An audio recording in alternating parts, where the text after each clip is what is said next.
Assalamualaikum warahmatullahi wabarakatuh. Selamat datang kembali di Bagus Podcast. Masih di edisi khusus Wakil Rakyat Bicara. Hari ini kita akan bincang banyak dengan Bung Yeremia Mendropa. Assalamualaikum Bang. Waalaikumsalam Mas Sapro dan pemirsa dan juga pendengar Bagus Podcast. Masih bersama Bung Yeremia Mendropa, anggota fraksi PDI Perjuangan DPRD Provinsi Banten. Semakin menyala. Semakin menyala di fraksi PDI Perjuangan. Betul. Juga betul. Abang masih di Komisi 5. Masih di Komisi 5. Nah, ini komisi yang paling disorot oleh para jurnalis. Karena yang berkaitan dengan masyarakat. Kita ngomongin yang soal fraksi dulu, Bang.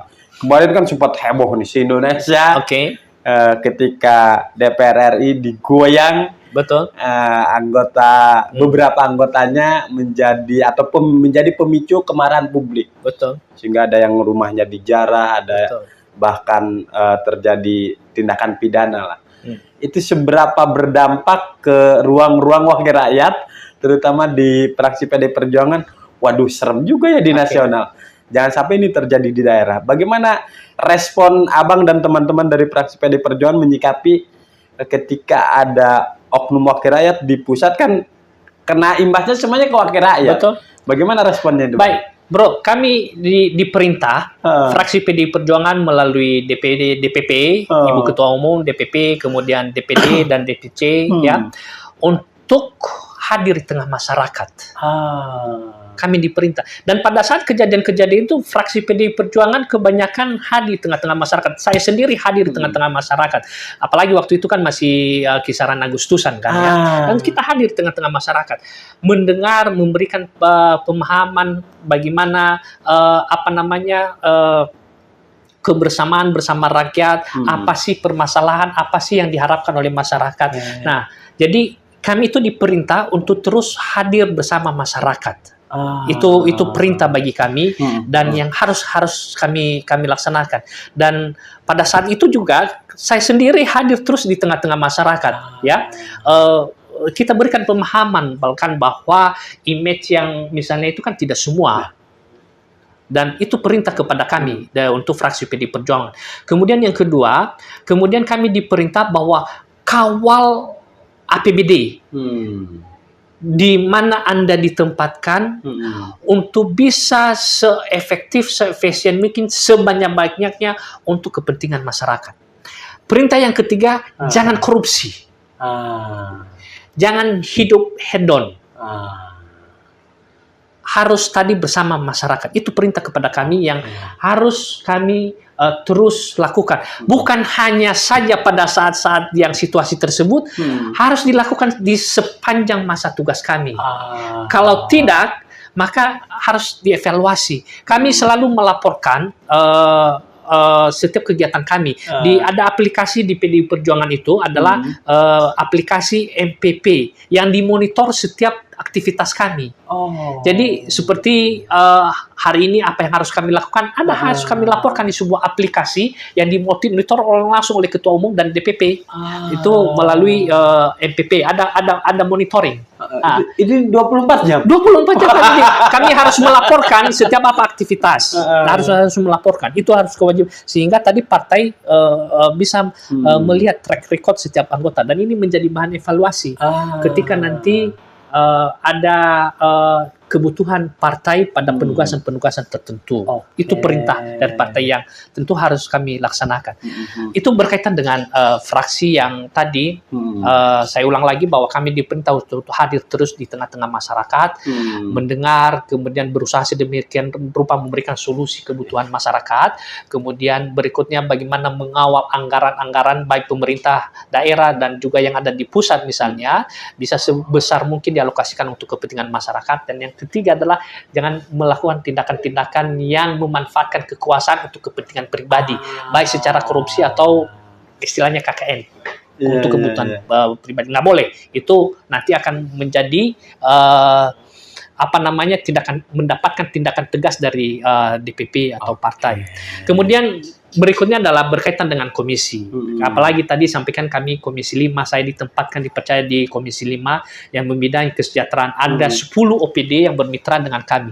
Yaitu yang pertama Dinas Pendidikan, kemudian ada Dinas Kesehatan, ada Dinas Sosial, ada Dinas Ketenagakerjaan, ada Dinas Perpustakaan dan Kearsipan, ada Pemberdayaan Masyarakat dan Desa, ada Pemberdayaan Perempuan, Perlindungan Anak, Kependudukan dan Keluarga Berencana, kemudian ada Dinas Pemuda dan Olahraga, ada Badan Penanggulangan Bencana Daerah, dan ada Biro Kesra. Dan ke-10 OPD ini memang lebih banyak adalah berkaitan dengan masyarakat. Makanya nomenklaturnya kesejahteraan masyarakat. Nah, kami khususnya saya yang ada di Komisi 5 terus berusaha mengingatkan OPD ya, bagaimana dalam merencanakan program pembangunan atau program di setiap bidang, setiap OPD ya, lakukan sebuah pertanyaan atau berikan sebuah pertanyaan ketika merencanakan itu adalah pertanyaannya adalah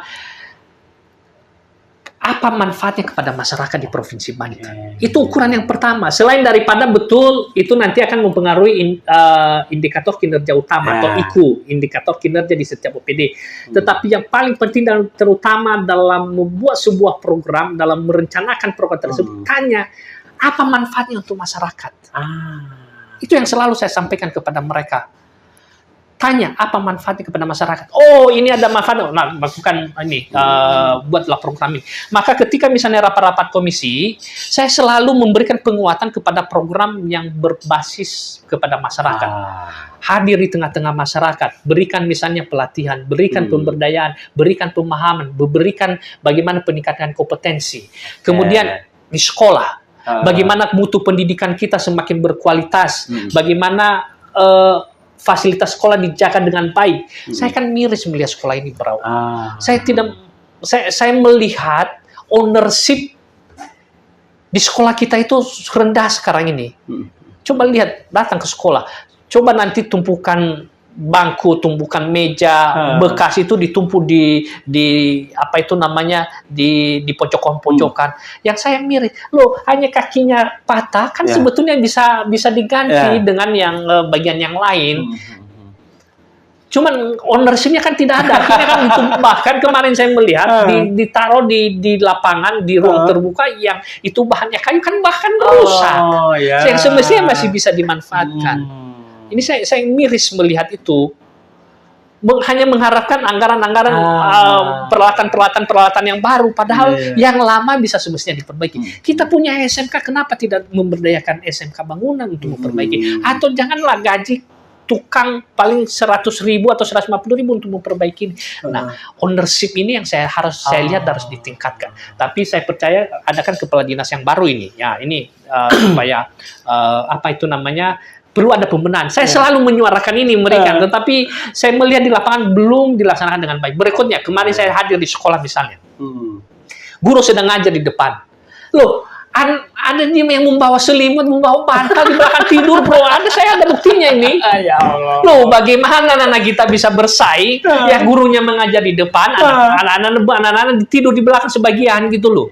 Gurunya tidak berani menegur. Ketika menegur nanti ada terjadi emosi, takut ada fisik kan. Nah ini guru itu juga manusia biasa. Nah ini dilematika yang ada di sekolah kita. Maka ya selalu saya tegaskan ya. Khususnya dinas pendidikan ini, ya tegakkan disiplin di sekolah, pembinaan karakter di sekolah-sekolah kita. Bagaimana guru berani memberikan pendidikan karakter, menegakkan disiplin di sekolah. Jangan sampai lagi ketika jam pelajaran anak-anak tidur di belakang, Itu menjadi catatan penting dalam pendidikan kita. Kemudian berkaitan dengan kesehatan, ya, bagaimana program-program pembangunan kesehatan yang sifatnya promotif, preventif itu terus ditingkatkan di tengah masyarakat. Selain daripada peningkatan pelayanan di rumah sakit atau di fasilitas kesehatan kita yang lain. Dan tadi kita singgung berkaitan ketenagakerjaan. Dinas tenaga kerja itu ada di saya.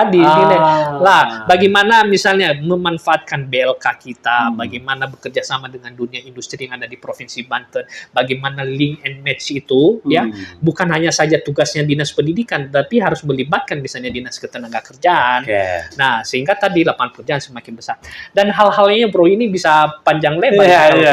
Tapi intinya kita terus mendorong khususnya mitra Komisi 5 untuk berbuat lebih banyak untuk masyarakat di Provinsi Banten. Mantap, menginspirasi sekali.